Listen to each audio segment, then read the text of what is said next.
तो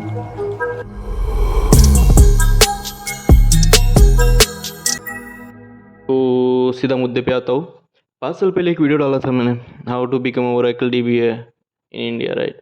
तो बेसिकली बस वही कंटिन्यू करूँगा अभी। इस वीडियो में बात करेंगे एज अ फ्रेशर आपको डेटा फील्ड में जॉब लेना है, मतलब आईटी में डेटा सेक्टर में जॉब लेना है, तो आपने क्या करना चाहिए। ज़्यादा ज़्यादा घुमा फिरा के बात नहीं करूँगा। एज अ फ्रेशर जब मैं जॉब की बात करता हूँ तो सिर्फ जॉब की बात कर रहा हूँ मैं।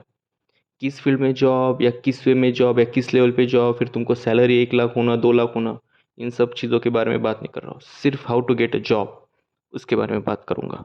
ठीक है, तो आप फ्रेशर हो, नहीं भी होंगे अगर आपको 6 साल हुए 7 साल हुए। इवन मैं खुद जब जॉब लगा तब मुझे 6 साल लगे इंजीनियरिंग कंप्लीट करने में।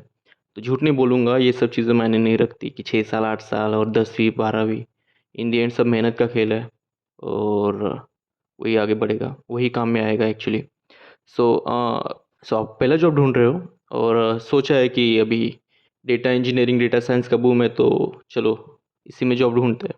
देखो, जब बात करते हैं हम डेटा की, ठीक है, तो उसमें बेसिकली 3 मेजर फील्ड है जो आजकल बहुत सुनाई दे रहे हैं आपको। एक है डेटा एनालिस्ट, डेटा साइंटिस्ट, हाँ, सबको बनना है। और उसके बाद डेटा इंजीनियर, राइट? मैं मार्केट पॉइंट ऑफ व्यू से बोलूँगा, जो मैं एक्चुअल में एक्सपीरियंस करता हूँ। तो देखिए, जॉब आपको बहुत सुनाई देगा कि डेटा साइंटिस्ट का अभी माहौल चल रहा है, डेटा साइंटिस्ट का जॉब कर लो, 80 1 लाख रुपए खर्च कर लो, 3 लाख रुपए खर्च कर लो, कुछ नहीं रहता, algorithms रहते हैं, पाइथन रहता है। इतना इजी नहीं है, सच बता रहा हूँ। डेटा साइंटिस्ट बनना अच्छा है, बहुत पावरफुल जॉब है, मगर इतना इजी नहीं है, बहुत पढ़ना पड़ता है। बट अगर आप डेस्परेट हो और आपको फर्स्ट जॉब चाहिए, एक सिंपल सा काम करने का है, सिंपल सा काम। डेटा साइंटिस्ट को भूल जाओ, डेटा एनालिसिस या डेटा एनालिटिक्स को भूल जाओ।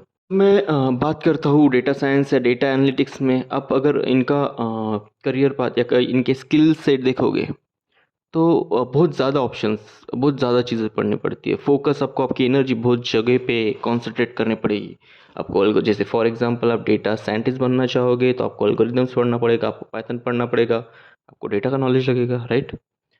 उसके बाद फिर रिपोर्टिंग टूल भी आता है, आपका कम्युनिकेशन स्किल भी अच्छा होना चाहिए, राइट? तो ये सारी चीज़ें आपको पढ़ना पड़ेगा, इसमें टाइम ज़्यादा लगेगा। और सबसे बुरी चीज़ जो मार्केट में अभी चल रही है, वो है कि पैसा बहुत खर्च करना पड़ेगा।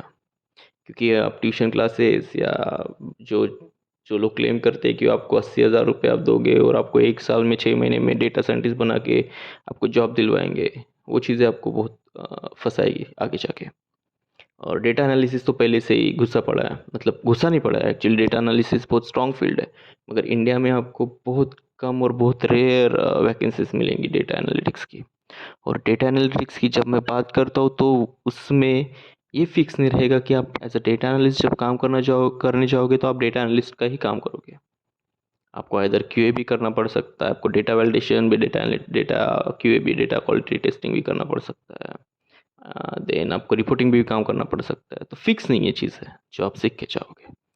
मगर डेटा इंजीनियरिंग एक ऐसी चीज़ है जो आपको इजीली एंट्री दिलवा सकती है आराम से किसी भी कंपनी में।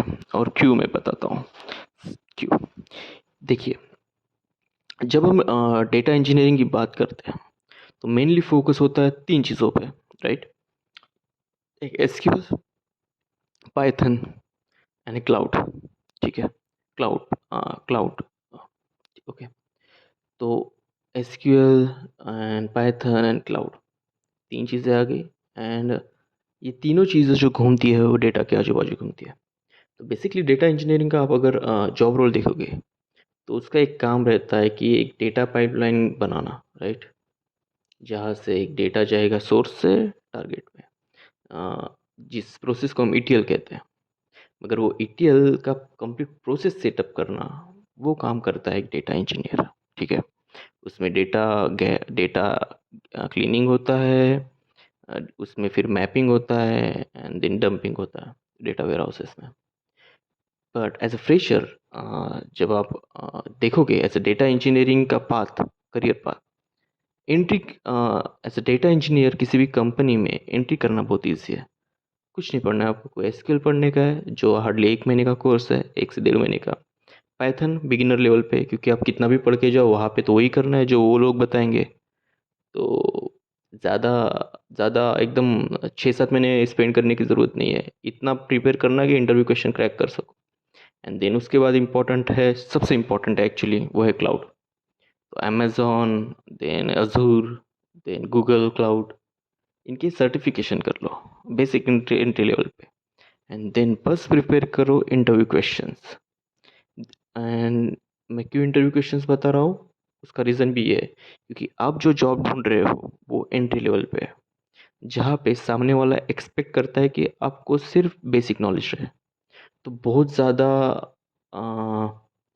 टेंशन लेकर बहुत ज़्यादा डीप में पढ़ने की ज़रूरत नहीं है। खुद को ऐसा प्रिपेयर करो कि इंटरव्यू के क्वेश्चंस दे सको।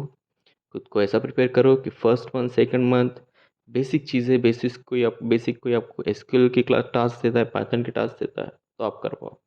बाकी चीज़ें सिखाना आपका सीनियर का काम रहता है। तो ये प्रिपेयर करो, ट्रस्ट मी। इसमें अगर जॉब मिलता है तो सबसे सेफ है, क्योंकि डेटा साइंटिस्ट और डेटा एनालिटिक्स का जितना बूम है उतना उतना उससे थोड़ा कम है डेटा इंजीनियरिंग का बूस्ट, थोड़ा कम। मगर डेटा इंजीनियरिंग सबसे सेफेस्ट जॉब है कंपेयर टू डेटा साइंटिस्ट या डेटा एनालिटिक्स, क्योंकि डेटा पाइपलाइन और डेटा माइग्रेशन और ईटीएल ये कभी बंद नहीं होने वाला है। ये चलते आ रहा है और ये चलते रहेगा। ठीक है, सो इस पे फोकस करो। एंड इसमें क्या क्या करना है फुल डिटेल में पाथ वे मैं आपको बताऊंगा। नेक्स्ट वीडियो में धीरे धीरे ज़रूर बताऊंगा। 5 साल लगे दूसरा वीडियो बनाने को, मगर तीसरा चौथा पाँचवा जो जितना टाइम मिलता है मैं करूँगा, ज़रूर करूँगा। नेक्स्ट वीडियो में बताता हूँ कि एज अ डेटा एनालिस्ट अगर आप चाहते हो कि बनना है तो आपको क्या करना चाहिए।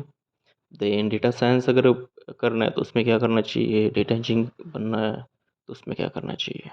ठीक है, चलो, sayonara।